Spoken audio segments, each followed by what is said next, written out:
One of my favorite features of Minecraft is the countless dungeons and structures hidden all around the world. There are so many reasons to adventure and explore to find treasures, new mobs, and more. That being said, my name is System Z, and here are 5 dungeons that should be in Minecraft. If you enjoyed the video and want to support my channel and help me make videos in the future, consider becoming a member, where you'll be invited to my Minecraft and Discord servers, as well as have a chance to help me with new videos through exclusive community posts. Click the join button below for more information, and also thank you to those of you who have become a member since my last video. Oh man, this is pretty ominous. I'm not looking forward to going into this place, but how's it going, everybody, and welcome back to a brand new video. My name, of course, is System Z, and today we are checking out 5 dungeons that should be in Minecraft. And if you're not excited, then you can get out. I'm just kidding. Please just hang on. It's really cool, okay? Oh, look at that, mummies. We'll check that in a second. But as you can see here, we've got a dungeon. The first one is found in the Badlands biome. I've been getting a lot of people suggesting that I do Badlands related videos, so I'm really excited to bring the first dungeon in a Badland. As you can see, it's pretty much created entirely out of terracotta, as well as some special new blocks. Ooh, now this video isn't about blocks, it's about dungeons, so we're not really going to talk about those, but as you can see, it looks really cool, embedded into the mountain. I think that is awesome. But as you take a closer look, it's really a tomb that's covering up, well, these mummies that are pretty creepy, and they sound horrific. I mean, take a look. Oh man, listen to that. He just, oh god, his lungs, man. They're full of dust, as you could see. If you kill these guys, they drop paper. I know that's silly, but it kind of makes sense, right? They're covered in tissue, but I think it's super cool. And they all spawn from this gold-covered tomb, which is cursed if you do mine it, so definitely be careful. But that being said, the reason you would go, man, these guys are noisy. The reason that you would go into this particular tomb is, of course, to loot. There's chests everywhere on top of these shelves, perhaps filled with gold, and the belongings of these mummies, which again, I cannot, you know, even just comprehend how creepy they are. Oh, geez, right there in my face. Okay. And the treasure in the back, which is covered in gold. However, if you mine this particular block, or really any of it, it's going to trigger an explosion that as you walk out will explode right about here and get you and stop you in your tracks. However, I don't really want to show that example because I worked hard on this place and I don't want to blow it up. But that's pretty much going to be it for this dungeon. Let me know what you think down in the comments below, and also special thank you to Endergized, who helped me create pretty much all of the textures that you'll see in this video. Look at me, I'm flying! And that is because this next idea is found on a floating island, which I get a lot of suggestions for, so I wanted to go ahead and do a dungeon or some sort of structure that is only found up in the sky. And I think this one is super cool, and it's all about phantoms. My friends, welcome to the Phantom Nest, or you could call it the Phantom Roost as well. This is essentially a place where you will find a mini-boss known as Phanterra.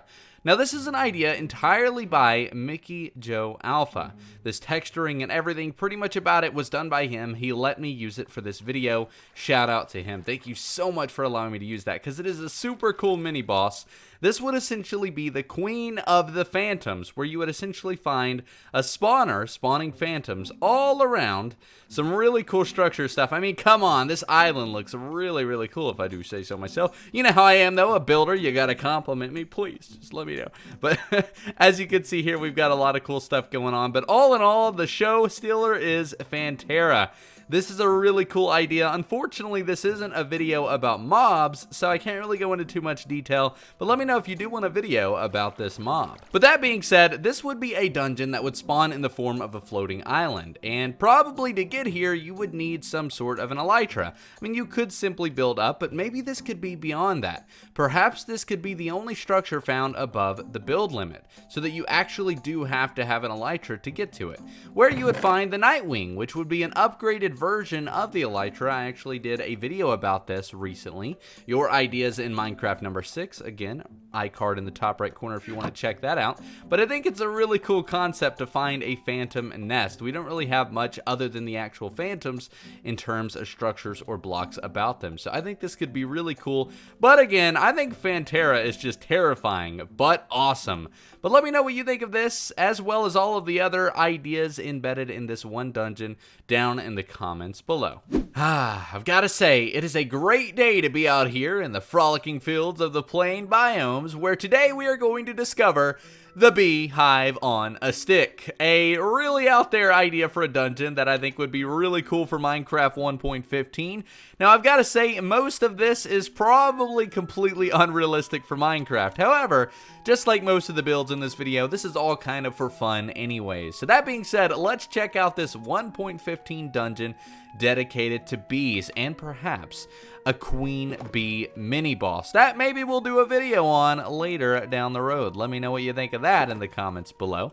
But of course, as you can see here, this is a gigantic beehive that is absolutely spilling out with honey and of course held up by a mysterious stick in the plains biome. Again, unrealistic, but still very cool. I love this build. I think it looks awesome. But this is a way to get honey and all sorts of bee-related blocks, as well as some loot and maybe even a bee spawner. Again, unrealistic, but just for fun. Now, this is what I really love about this particular nest. In order to get the loot, you're gonna have to break the bee nest, which everybody knows, and I know a little too well, what happens when you do that. You get stung, and that's a way to definitely make sure that you do get stung. Or I guess you could technically just break the block, but you know, again, for fun. Now, as far as the loot that you would find in this place, I've got some really fun ideas. Perhaps the beekeeper, which is a bee stinger on a sword. I think that could be cool. Definitely not craftable. You could only find it in this particular dungeon. It would be very rare, as well as perhaps a honey rod or a honeycomb on a stick or something of the sorts. I love that idea. I think it would be awesome, very fun, plus it would introduce the idea of customized weapons into the game. But that being said, let me know what you think of this dungeon, as well as all of the different little ideas for the bees in the comments down below. I love the way this looks. I think it would be fun to find more dungeons kind of like this above ground. This is more of a structure than anything, but again, this would be amazing. But let me know what you think down in the comments below. Well, hello there, and welcome to the Soul Sand Valley, a brand new biome that will be coming in the Nether update that was showcased in the Minecon updates video. So, that being said, why exactly are we here in the Soul Sand Valley? And that is, of course, to check out a new dungeon that could spawn in this particular biome. This is super, super cool and a little bit different and also a little bit incomplete. I wasn't really able to do everything I wanted to with this, but as you can see, this is the skull of a dragon. Now, to what dragon? I don't really know. I'm going to leave that up to your imagination. But this biome is actually going to have fossils placed all throughout it. So I think it's really cool to imagine that the head of a dragon is the entrance to a dungeon, or at least a spawning room, which as we get a little bit closer, you can see is riddled with what I like to call soulstone. Now, I actually did do a video on this, the Nether update. I just kind of did a preview. I recommend you check it out, click the iCard, and you'll see exactly what I mean. But as you can see, this leads to kind of a cavern that is covered in soulstone, or at least soul crystals.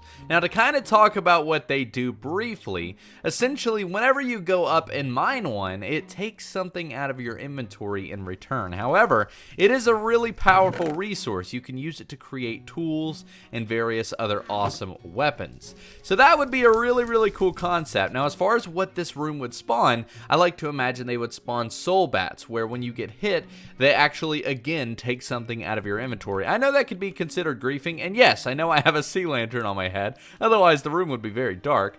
But I think it's still super cool. Just imagine floating skulls or something that are flaming blue.